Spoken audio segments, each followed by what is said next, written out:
So yun mga idol, meron naman tayo dito dalawang inakay. So last na pang SDR na natin to. Ito na lang yung sisingsingan natin, tapos kompleto na yung pang SDR natin, SDR 2024. So ito yung nanay nila mga idol, Pearl Eye, at ito naman yung tatay. Yan, so Verbruggen yan yung tatay mga idol. Ito rin mga idol yung parents ni Bjorn, yung ating white flight na 2 times pagod pod na nilaro natin sa SFCLU at pan-race ng NLRPA. Yan, so full sibling niya ang mga to, at itatry natin sila sa South. Actually mga idol, si Bjorn ngayon ay tinitraining natin para sa South.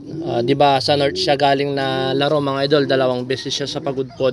Ngayon mga idol, itatry natin siya sa South. At ngayon naman ay nakarating na siya ng season Pangasinan sa training. So sana laging maganda yung uwi niya mga idol. Yan, so itong nanay mga idol ay Taiwan line ni Sir Christian Ovejas. Yan, so gumaka finisher niya to.